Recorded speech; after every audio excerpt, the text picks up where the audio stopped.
그래, 앞서 요거 좀 설명드리면서 300만 원 찾으셔야 된다라고 했죠. 300만 원 찾았으면 이제 조금 더 구체적으로 내용을 좀 살펴보겠습니다. 아까 300이 어떻게 나온 거였어요? 번 거랑 쓴 거랑 뺐더니 남은 게 300이었지. 근데 300만이라는 잔액은 재무상태표에도 나오지만 얼마를 벌어서 얼마를 썼는지는 모르잖아요. 그럼 그거에 대한 설명이 필요하다라고 해서 포괄손익계산서라는 게 있어야 된다. 요거 300만 원에 물음표 되어 있죠. 어디서 나온 거야? 어디서 갑자기 나타난 거야? 뭔가 일을 했지. 그래서 300만 원에 대한 거를 저희가 나누어서도 설명을 해줘야죠. 그래서 요거를 조금 더 분석을 해보기로 했습니다. 번 돈이 얼마 있었어요? 거래를 분석해 보니까 1월 20일자 한번 볼게요. 상품을 팔았다. 이게 영업활동이라는 거죠. 회사가 영업활동 뭔가를 했어. 그래서 300만 원의 자산 증가가 있었어요. 끊어가요. 자산 증가가 300만 원 있었고 그와 동시에 상품은 팔렸지. 상품이란 자산은 감소가 되었어요. 그러네. 자산의 증가, 자산의 감소인데 이번에는요. 뭐 사거나 팔거나 제가 뭐 돈을 가지고 사고 뭐 이런 게 아니고 영업 활동을 했어. 그로 인해서 자산 증가가 있었고 그로 인해 자산 감소가 있었어요. 이거를 회계에서 뭐라고 부르냐면 수익 비용이라고 불러요. 수익과 비용은 그 정의가 시험에 정말 많이 나왔어. 자, 이게 다야. 수익은 영업 활동 또는 재무 성과라고도 부르고요. 보니까 일정 기간 나오죠. 수익 올 한해 얼마를 벌었냐 이거예요. 그래서 일정 기간 동안 무슨 활동? 경영 활동. 그래서 뭐 성과라고도 부르고 열심히 뭔가를 했더니 자산이 늘거나 부채가 줄어서 아까 300만 원 늘었잖아. 그렇죠? 그 300만 원을 다시 분석을 해보면 이거 아니에요? 450의 증가가 있었고 150의 감소가 있었던 거지. 이게 수익 비용이야. 그래서 수익은 자산이 뭐 하겠어요? 증가한 결과로 자본이 느는 걸 수익이라고 불러요. 그러면 비용은 뭐라고 부르겠어요? 일정 기간 동안 경영활동의 결과로 자산이 줄거나 부채가 늘어서 자본이 감소하는 케이스. 그러면 수익과 비용이라고 하는 건 결국 자본의 증감을 일으키는 사건이란 얘기야. 원인은 어디에 있었어요? 경영활동. 그래서 열심히 일한 성과로 자본이 늘거나 주는 거를 포괄이 설명해 주는 거예요. 그래서 수익 비용이 좋으면 질이 좋은 회사는 다음 기회도 좋은 성과를 낼 확률이 높고요. 자본은 계속적으로 좋아지겠지. 근데 반대로 성과가 좋지 않으면 어때요? 자본이 줄겠죠. 자, 이거는 제가 좋은 상을 얘기 드렸고 이러면 어떡해?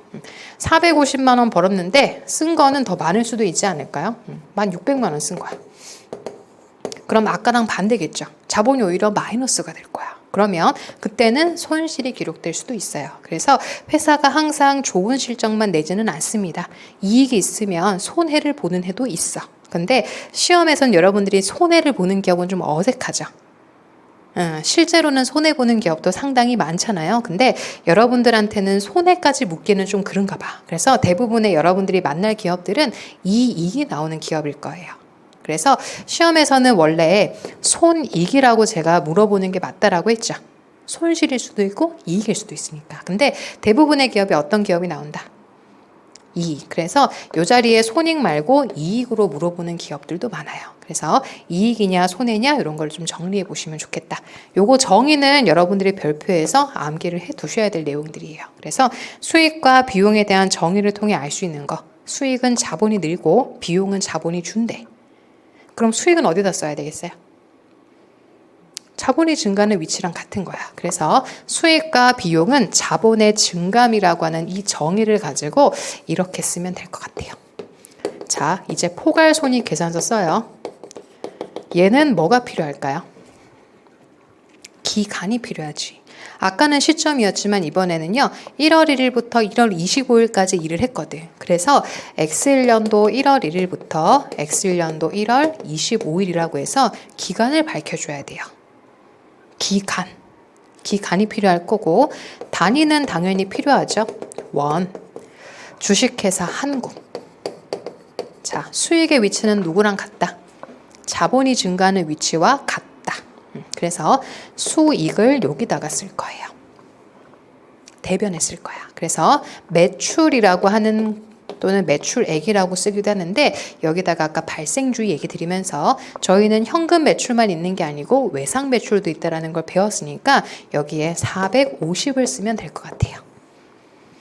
그럼 여러분들 이거 쓰는 거야. 아, 매출액은 현금 매출도 있고 외상 매출도 있구나. 그래서 외상 매출이라고 하나 더 써두시면 돼요.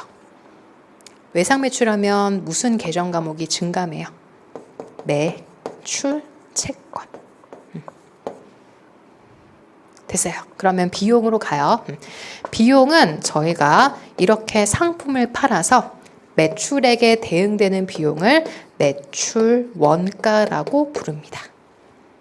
사람들이 매출 원가 보면 알겠죠? 아, 사온 물건 팔았구나. 매출 원가에 얼마 들어가요, 저희? 150만 원. 150만 원 들어가고요. 이 매출 원가에는 현금으로 사온 부분도 있었고 외상으로 사온 부분도 있는 거야. 다 팔렸으니까 그게 매출 원가가 된 거예요. 여기까지는 되시죠? 네, 그래서 매입도 현금 매입, 외상 매입이 있는 거고요. 사온 게 다 팔리면 그게 다 매출 원가가 되는 거예요. 그럼 이러면 어떻게 해요? 사온 걸 덜 팔면 일부는 매출 원가, 일부는 재고로 남겠지. 네, 그래서 지금은 죄다 팔렸으니까 150이 다 매출 원가가 됐다라고 보시면 되고요.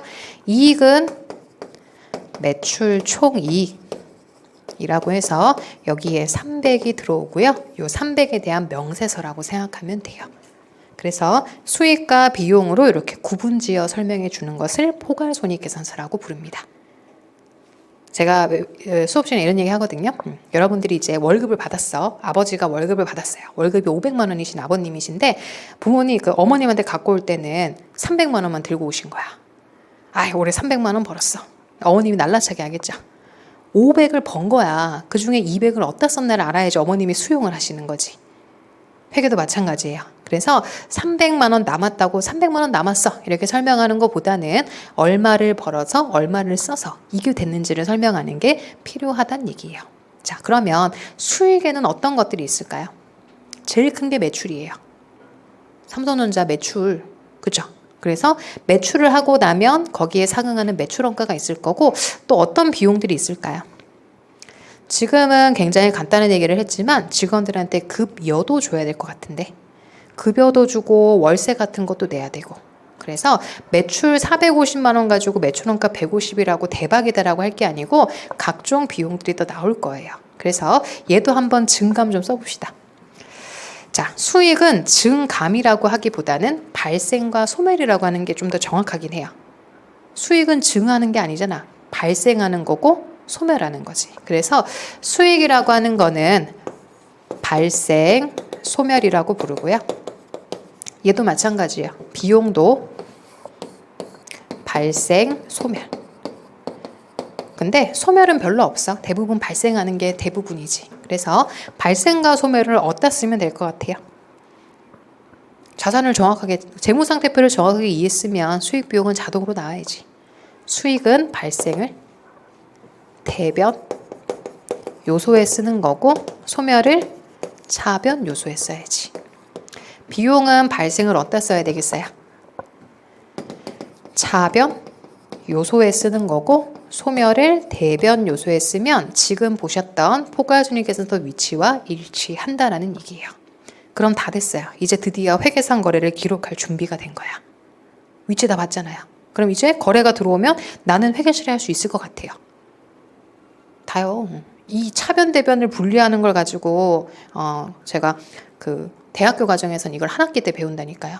이거를 진짜 빠르게 설명해야 이보다 훨씬 더 많은 공부를 하지. 그래서 지금 설명드리는 거는 진짜 수익 비용을 하나하나 설명을 드리고 있는 거니까 여기까지는 우리가 무리 없이 따라오셔야 되는 거예요. 그러면 좀 정리 더 해봐요. 자, 포괄손익계산서 한 번 더 확인해 봅시다. 기간 써 있는 거 확인했죠? 볼 때마다 얘기할까요? 볼 때마다. 기간 써 있잖아요. 기간 써 있고 단위 써 있는 거 보이시죠? 주식회사 한국 나와 있고 수익 비용 위치 한 번 더 확인해 보고 수익은 자본 증가. 근데 꼭 이렇게 읽어야 돼. 자본이 증가했는데 왜? 경영활동의 결과로. 저거 빠지면 진짜 죽도 밥도 안 돼요. 왜? 경영활동으로 증가한 게 수익인 거지. 혹시 주주를 또 모집했을 수도 있지 않아요?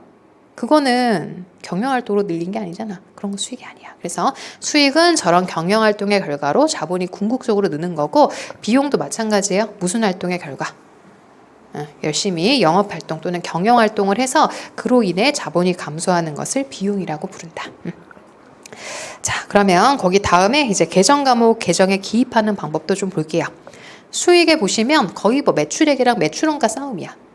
저희 시험에서는 매출액이랑 매출원가만 아셔도 솔직히 반절은 맞춰요.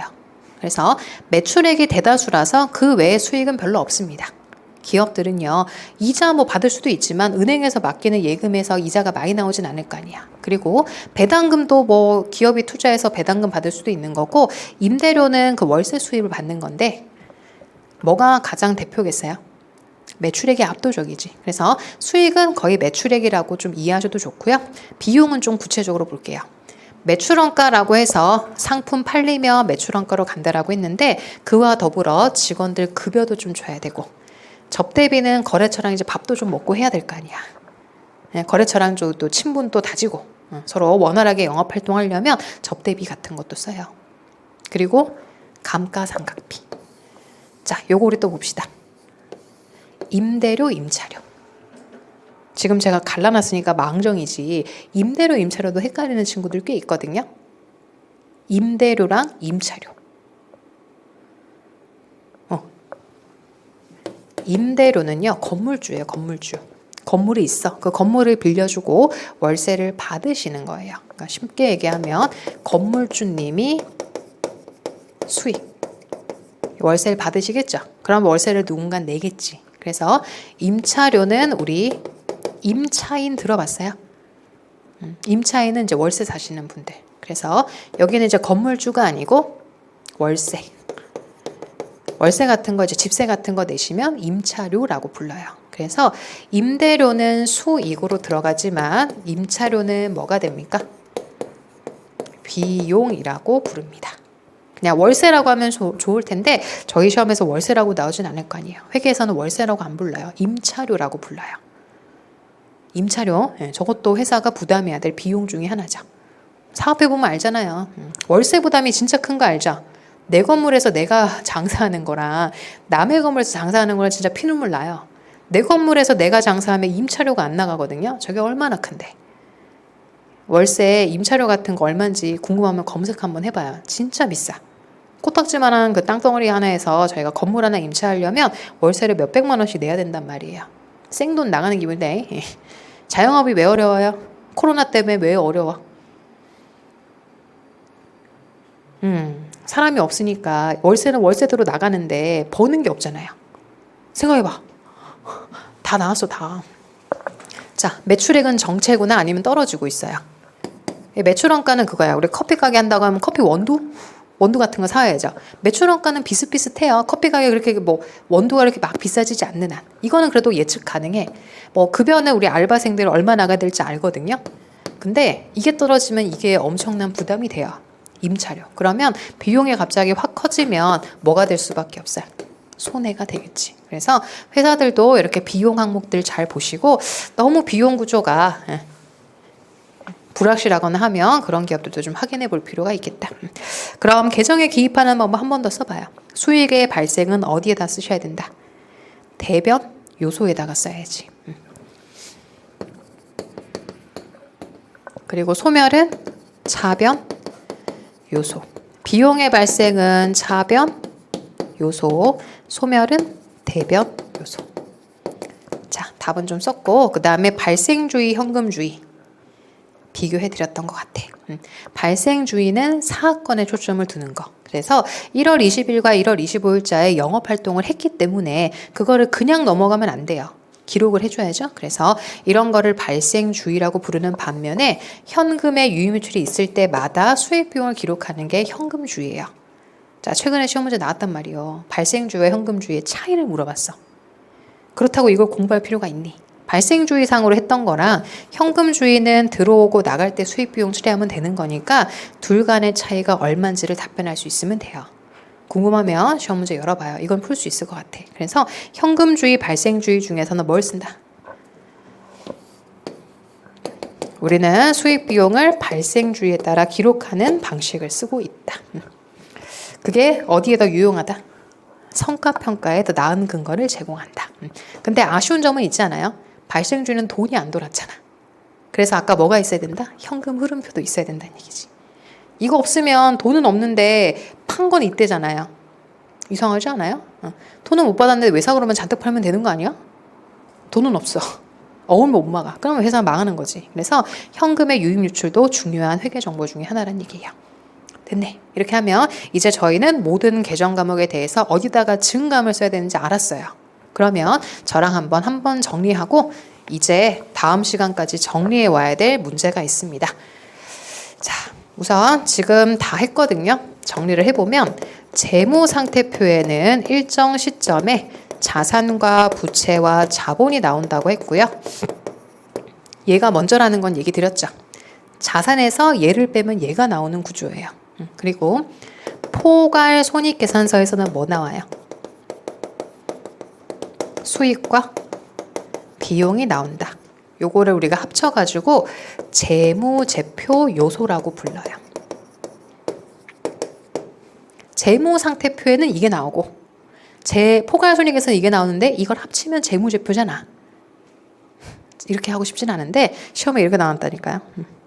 재무상태표의 요소는 수익비용 아니죠. 그래도 틀린단 말이에요. 그래서 포괄손익계산서는 자산, 부채, 자본이 나오는 게 아니잖아요. 그래서 재무제표라고 하면 이걸 합친 거고 그냥 재무상태표, 포괄로 갈라서 물어보면 각각 얘기를 해주셔야 돼. 그러면 이걸 이제 저희는 기록이라는 걸 해야죠. 이제 뭘 기록하느냐? 회계상 거래를 볼 차례예요. 자, 회계상 거래라는 거는 이제 기록을 해야 되는 사건을 회계상 거래라고 불러요. 자, 요것도 뭐 시험에 많이 나왔고 회계는 이게 바뀌어야 제가 쓸 수 있지. 뭐가 일어나야 돼요? 증감. 발생 소멸이라고 하는 사건이 일어나야 되는데 그런 거 없으면 저희가 기록을 할 수가 없고요. 재무제표는 말로 쓰실 거예요? 숫자로 쓸 거예요? 숫자로 써야지, 숫자. 그래서 이 두 가지를 충족을 해야 이제 기록이라는 걸 할 수 있는 거예요. 그럼 예를 들어서 제가 A라는 기업이고요. 우리 거래처에 가서 필요한 물건이 있어. 그래서 거래처한테 주문서를 보냈어요. 물건은 3일 뒤에 인도받기로 했어. 지금 뭐만 한 상태? 주문서만 보낸 거야. 뭐 아직 주고받은 건 하나도 없어요. 주문서라는 종이는 오고 갔지만 바뀐 게 있나 없나를 봐야지. 그냥 주문서 팩스 보낸 거야. 아니면 그냥 메일로 보냈다고. 첨부문서 해가지고. 그러면 언제 회계상 거래가 될까요? 거래처가 물건을 보내든가 아니면 내가 뭐 계약금 쪽으로 얼마를 건네든가. 그래서 지금 주문만 가지고는 기록을 못해요. 하지만 계약금을 주고받았으면 기록을 할 거야. 뭐 느낌 알겠죠? 그리고 주문과 더불어 뭐 계약만 맺었거나 그냥 종이 쪼가리에 사인만 한 거야. 일상적으로는요, 민법에선 이런 것도 다 거래라고 부르지만 회계상으로는 아니다 이거야.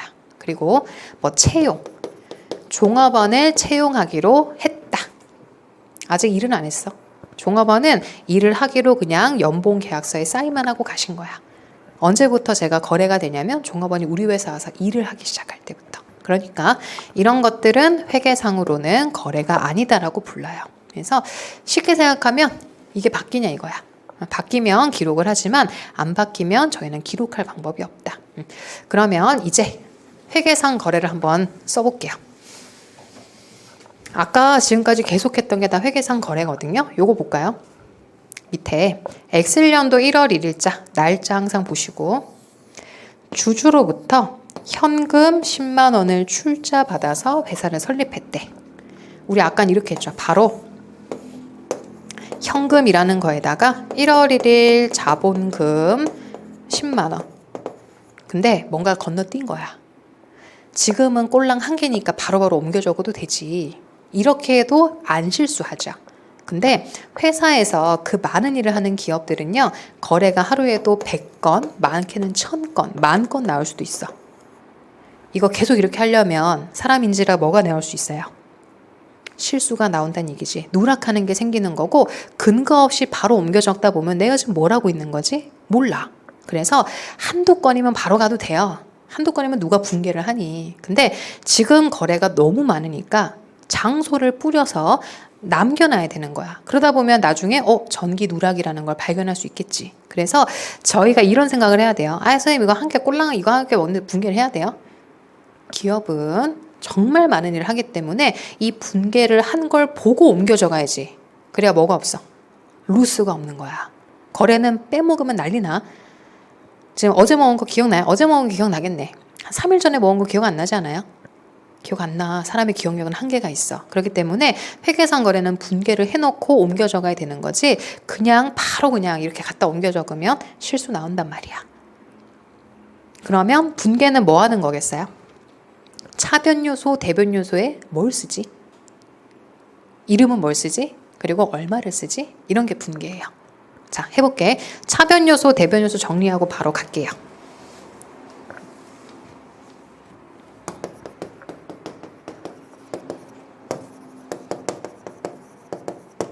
차변 요소에 쓸 게 있고 대변 요소에 쓸 게 있다고 했잖아요.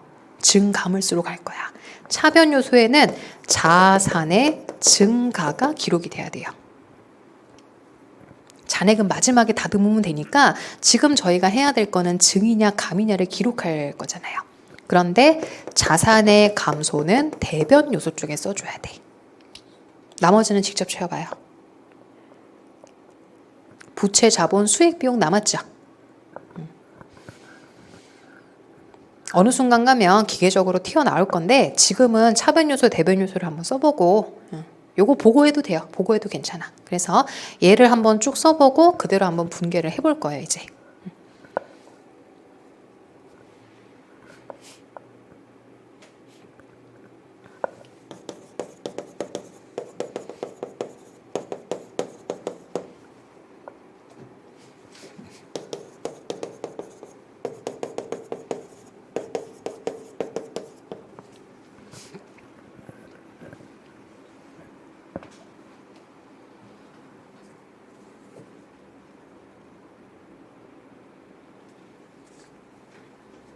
자, 보시면 부채는 증가를 대변 요소에 써야지 재무상태표 위치와 일치하고요. 여기는 감소를 써야 된다. 자본도 증가, 감소. 수익과 비용은 발생만 써도 돼요. 소멸은 별로 없기 때문에 수익의 발생은 대변 쪽에, 차변 요소에는 비용의 발생을 쓰시면 되겠다. 요게 이제 회계상 거래가 결합되는 거예요. 자, 조금 더 용어 정리해보면 차변 요소와 대변 요소가 서로 결합돼서 나오는 게 회계상 거래라고 보시면 돼. 그리고 둘의 금액은 일치해야 돼요. 같은 금액을 왼쪽 오른쪽에 쓸 거니까. 이해됐죠? 이런 거는 지금 한 거래를 두 홀로 쓰는 중이잖아요.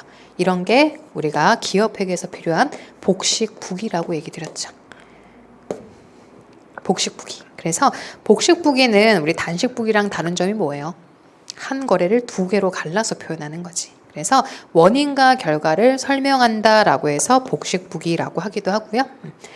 복식부기에서 이렇게 차변 요소와 대변 요소를 정리하면 이제 우리는 문제를 풀 수 있는 준비가 돼요.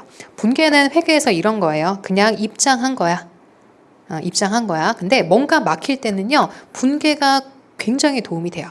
자, 문제 풀다 보면 저 이거 모르겠어요 라고 하면 자, 이게 어떻게 결합된 거래일까 한번 분개를 해보면 의외로 잘 보여. 그래서 꼭 막힐 때 제가 꼭 분개 한번 해볼래? 라고 하거든요. 그래서 나중에 우리가 과정을 따라 보시면 분개할 일이 이렇게 많지는 않아 보이실 수도 있어요. 근데 꼭 뭔가 막힐 일이 생기면 얘가 우리에게 큰 길을 열어줄 거예요. 그러면 이 분개 한번 같이 해봅시다. 자, 분개는 이렇게 해요. 일단 날짜에 동글뱅이 하시고 분개는 날짜 쓰는 것부터거든요. 까먹으면 안 되잖아. 이게 몇 월 며칠자 거래인지. 그래서 날짜 체크하시고 차변 요소에 들어갈 거, 대변 요소에 들어갈 걸 찾는 거예요. 딱 본 게 현금이라고 하는 게 보여. 현금. 그리고 주주로부터 출자 받은 거를 자본금이라고 한다고 했잖아요. 자, 현금과 자본금을 쓰면 될 것 같아. 제일 쉬운 건 현금. 현금은 누가 와도 자산. 현금이 들어왔어요? 나갔어요? 현금이 증가했지. 그러면 현금은 차변 요소 쪽에 들어가는 거야. 자산이 증가했으니까. 자, 출자라고 하는 자본금은 늘었죠? 새로 출자 받아서 설립한 회사니까 자본금도 증가하는 거예요. 그래서 다 위치를 확인했으면 차변에 현금이라는 계정 과목이 들어가면 되고 대변에는 자본금이 들어가면 돼요. 마지막에 뭐 쓰는 거?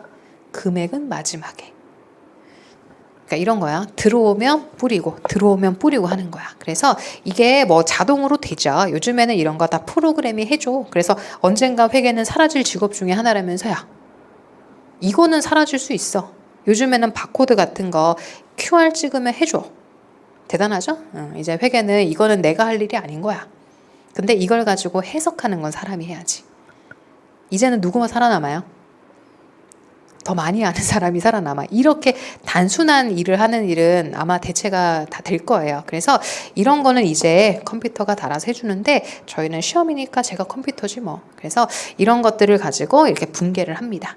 요걸 보고 뭐 하면 되는 거야? 옮겨 적으면 되는 거예요. 그래서 분계를 이제 한번 해보자 라는 거고 지금 저희가 첫 시간에 해야 될 거는 바로 이 분계를 연습하는 일이에요. 그래서 지금 분계 연습할 수 있는 문제가 한 2개 정도 있기 때문에 오늘 요거 2개를 잘 해보고 전기해보는 것까지 복습을 해와야 돼요. 분계하고 전기하고 하는 거를 제가 하나하나씩 해볼 거니까 우선은 예제 문제 하나를 같이 저랑 분석을 해보는 겁니다. 분계 연습 1번으로 가볼게요. 좀 많죠?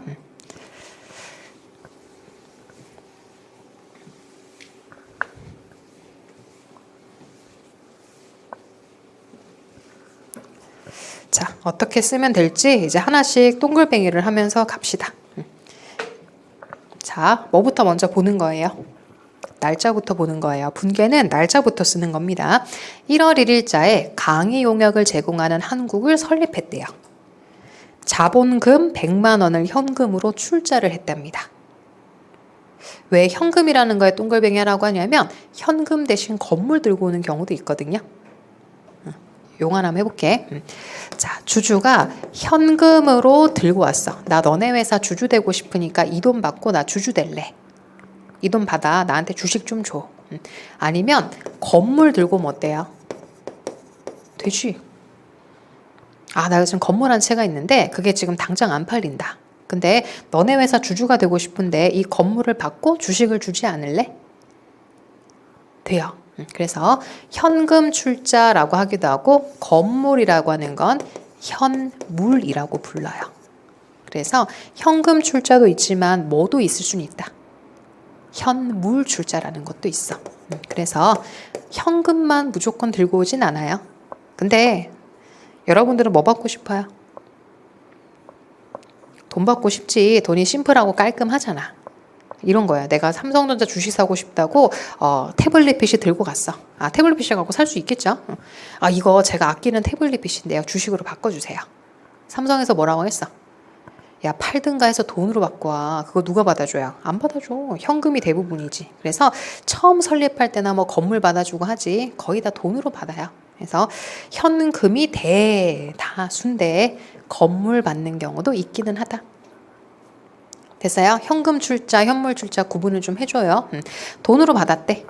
그럼 우리 1월 1일부터 한번 써봅시다. 자, 날짜부터 쓰시는 거라고 했고요. 해야 될 건 이건 것 같아. 자본금이라는 이름도 써줘야 될 것 같고 현금. 제가 표시해야 될 계정은 요거 2개인 것 같습니다. 맞아.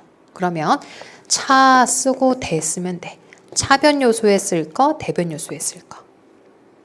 제일 쉬운 건 현금부터. 현금이 들어왔으면 현금이라는 자산이 증가한 거죠. 기업 입장으로 봤을 때. 그래서 현금이 일로 들어와야 돼요. 자산이 증가하면 차변에 쓰는 거라고 했거든. 차변 요소에. 그리고 자본금이라는 자본이 증가했죠. 그거를 대변 요소에 쓰시면 이 분계는 다 된 거예요. 마지막에 뭐 쓰는 거? 돈 써야지. 백팩. 그래서 어차피 차변 요소와 대변 요소에 같은 금액을 썼기 때문에 둘은 일치해요. 요거를 뭐라고 부르겠어요? 대차가 일치한다 라고 해서 대차 평형의 원리라고 불러요. 대차 평형 또는 대차 평균. 중요한 거야. 대차는 맞아야 된다는 얘기야.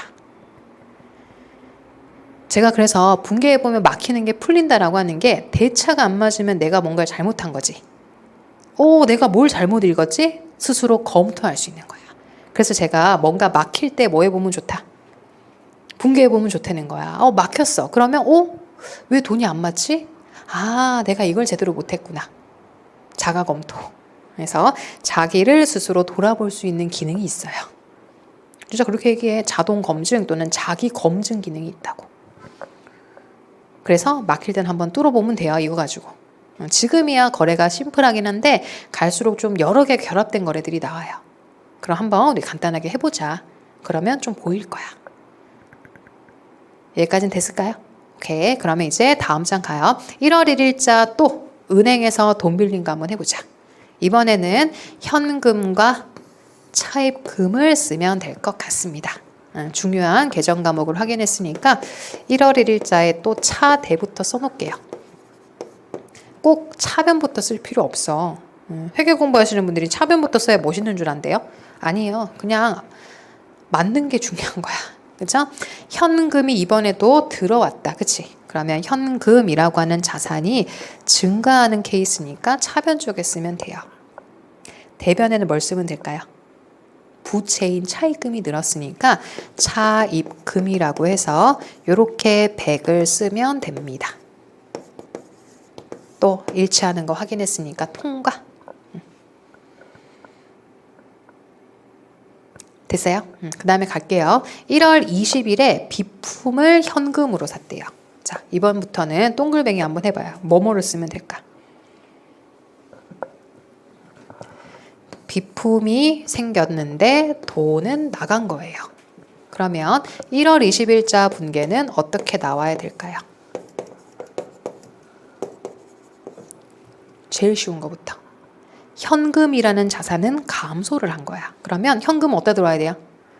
여기다가 현금을 써야 될 거 아니야. 자산이 현금이라는 자산이 줄었던 거니까 대변 요소에 가야지. 그와 동시에 뭐는 다시 늘었어요? 비품이 늘었지.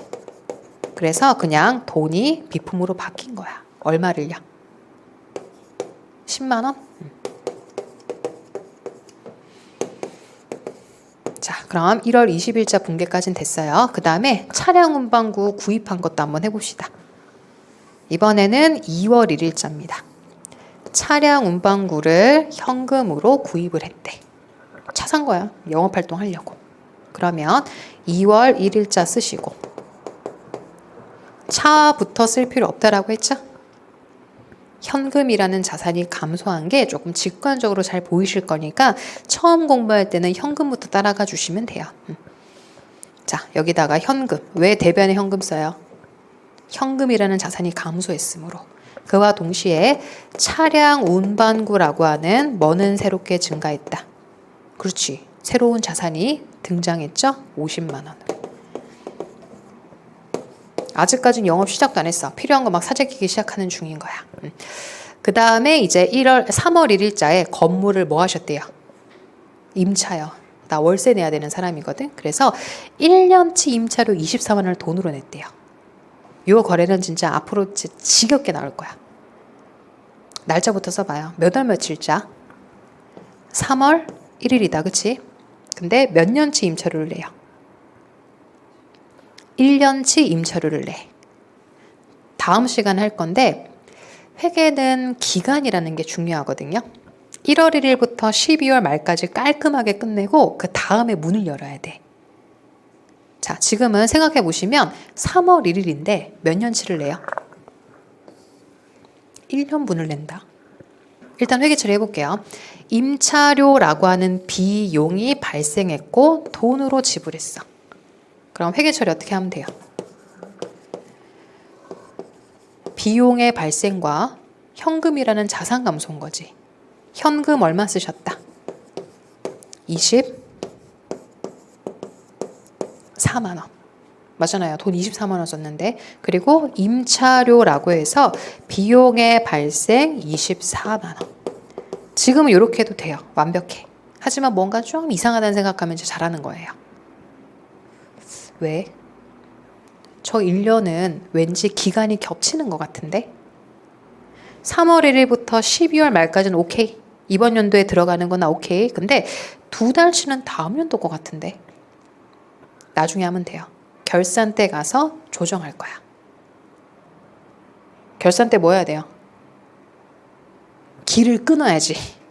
끊는 작업을 결산 때 할 거야. 지금 굳이 할 필요 없잖아요. 기중에 거래도 많아 죽겠는데 그걸 어느 천년에 가르고 있어. 12월 말에 한꺼번에 하면 되지. 그래서 이런 걸 나중에 결산이라는 과정을 통해서 바로 잡을 거야. 어떻게? 10개월치와 2개월치로. 자, 해야 된다는 느낌 오시면 결산 준비가 된 거야. 아직은 결산까지 가기엔 좀 빠르고. 근데 그런 느낌이 드는데 뭔가 찝찝한데 이런 생각하면은 잘 따라오고 계신 거예요. 다음 시간은 아마 그런 얘기를 하겠지. 이게 좀 돼야 내가 결산 얘기를 하지. 그래서 자, 일단 3월 1일자 분계는 이렇게 마쳤습니다. 3월 20일부터 갈게요. 드디어 뭘 하기 시작한다? 강의 용역을 제공해요. 근데 상기업과 다른 점이 있어요. 상기업은 물건을 팔지.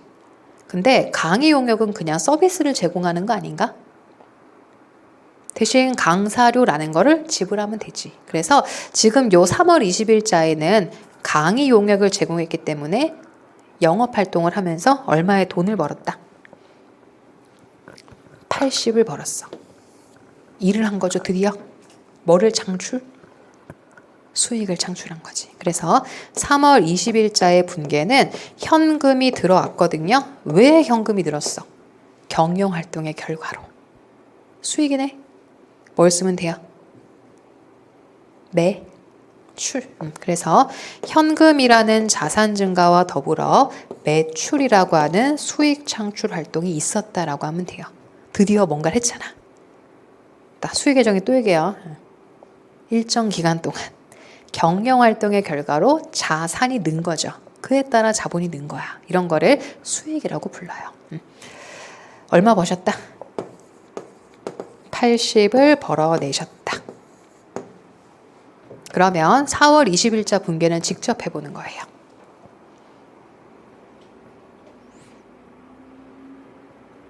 쉬운 건 제가 하고 좀 까다로운 거는 직접 해보고.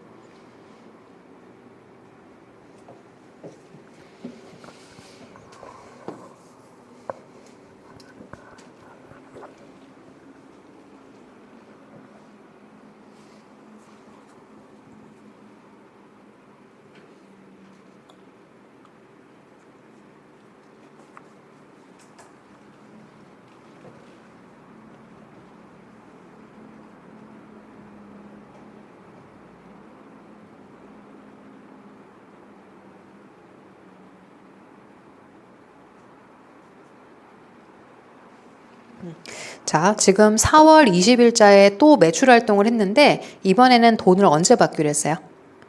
열흘 뒤에 받기로 한 거야. 그러면 지금 4월 20일자에 기록은 해야 된다면서요. 우리는 발생주의니까 해야 돼. 그리고 일을 했잖아요. 나 강의 용역을 제공을 했거든. 그래서 매출이라고 하는 수익은 창출되었는데 아직 현금을 못 받았으니까 뭐라고 기록해놔야 된다? 그렇죠. 매출 채권이라고 쓰시면 이거에 대한 완벽한 설명인 것 같아. 강의는 했는데요. 돈은 나중에 받기로 했어요. 누구 봐도 알잖아요. 그럼 이런 생각하지? 저 매출 채권 잘 받았을까? 그런 거를 봐야지. 잘 받았군. 그러면 매출 채권이 20만 원 생겼거든요. 이 매출 채권에 이 현금 받은 분계를 한번 해봐요.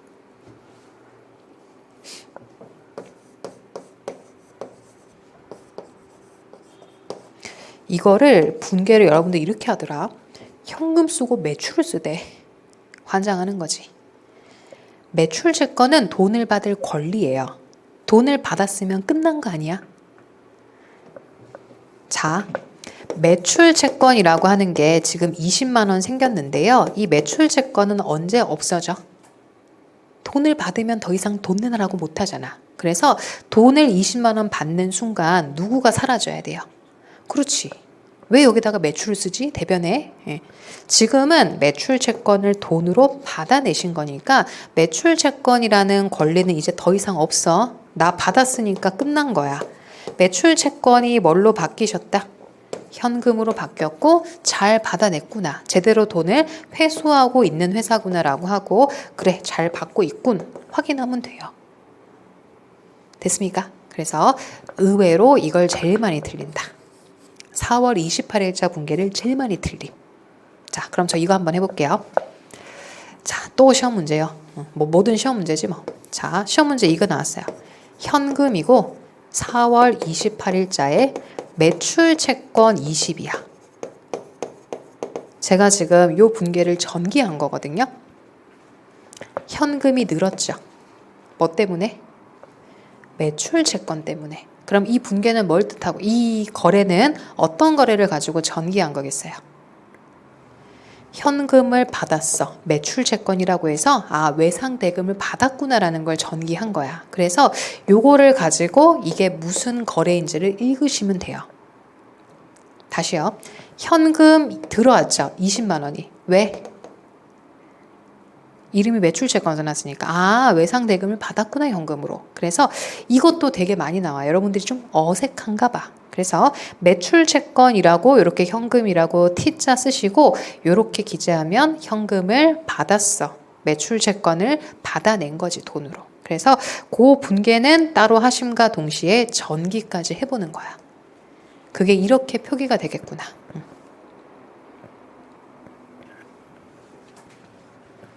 옆에 꼭 써놔야 돼요. 잔소리같이 들려도 그게 피가 되고 살이 될 거다. 20만 원 저렇게 쓰면 매출 채권을 돈으로 받아낸 거야. 회수 잘했군. 20만 원 잘 받아냈으니까 매출 채권은 소임을 다한 겁니다. 자, 그럼 나머지 더 해볼게요. 5월 20일부터 남은 것도 한번 또 분개해 볼까요? 이번에는 뭐 추가로 돈 빌리고 뭐 이런 게 있나 봐요. 5월 20일자 한번 해봅시다. 자리가 좀 좁아서 5월 20일자는 지우고 쓸게요.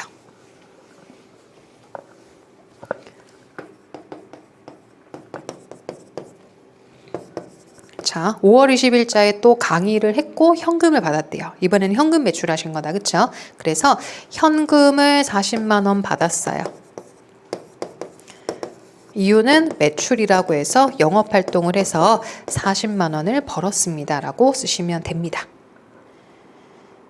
되셨죠? 그 다음에 6월 10일자에는 종업원에게 뭘 지불했다? 급여. 급여를 현금으로 줬대요. 그러면 급여라는 뭐가 발생했어요? 비용이 발생했지. 그리고 현금이라는 자산은 감소했다. 영업활동 하려면 직원들한테 급여 줘야 될 거 아니야. 그래서 급여 30만 원을 이렇게 지불했구나. 그래서 벌려면 이것저것 쓸 것도 많다는 얘기죠. 됐어요. 7월 1일자에 은행으로부터 현금 얼마를 추가로 빌렸다. 50만 원 빌렸다. 날짜 확인해 봤어요? 몇 월 며칠자에 빌렸어? 7월 1일자에 빌렸어. 지금부터 연습. 뭔가 중간에 빌렸는데 발생주인데 이자는 생기고 있을 것 같아. 일단 지금은 뭐만 회계 처리하면 돼요. 현금을 빌렸군. 요 회계 처리부터 해봅시다. 7월 1일자에 현금을 빌렸거든요. 50만 원이라는 현금은 내 주머니에 들어왔어. 하지만 은행에다가 갚아야 될 채무도 50만 원이 더 생긴 거예요. 넘어가요. 그럼 그 다음에 10월 1일 또 보이나요? 날짜부터 보는 습관을 들일 거야. 10월 1일자에 보험을 가입한 건 알겠어요. 몇 년분 보험료? 1년분 보험료래. 보험료를 돈으로 냈나 봐. 지금은 결산 생각하기에는 좀 이르니까 이 거래를 일단 분개부터 할게요. 자, 10월 1일자에 보험료 내셨대요. 현금으로 12만 원 내셨어. 그럼 현금 어디 들어가야 돼요? 대변 요소에. 그래서 현금이라는 자산은 감소했고 왜 썼어? 보험료 냈어요. 보험료라는 비용이 발생했구나. 영업활동하려면 보험도 좀 들어야 되니까 12만 원 이렇게 쓰시면 아무 문제 없는 분기예요. 대차가 완벽하게 맞잖아. 근데 뭔가 찝찝하면 돼. 지금은 안 할 거지만 저 친구 조금 느낌 있는데. 그 다음에 11월 1일자 갈게요. 1월 1일에 빌렸던 돈 있죠. 그중에 30을 갚았대. 이거는 분개해봐야 되겠다. 대신 해당 차익금은 무이자 조건이었어. 근데 원본만 갚으면 되는 거였나 봐. 분개 한번 해봐요. 11월 1일자.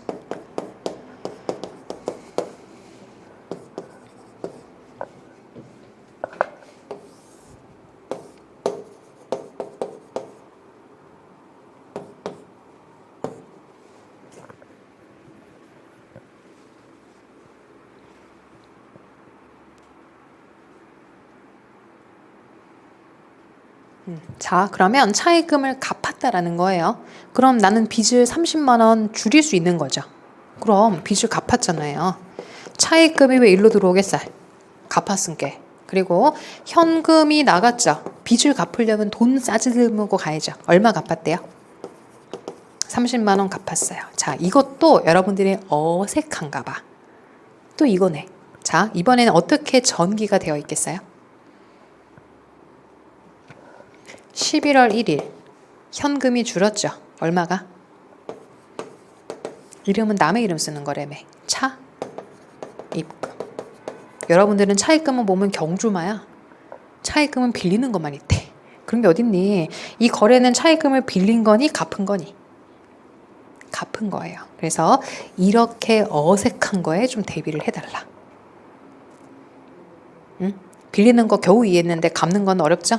그래서 갚는 걸 내요. 빌리는 거 누가 봐도 빌리는 건 할 수 있잖아요. 왠지 갚는 건 어색한가? 그래서 빌리는 거와 반대가 갚는 거니까 상환하면 여기다가 차입금이 들어가 있을 거예요.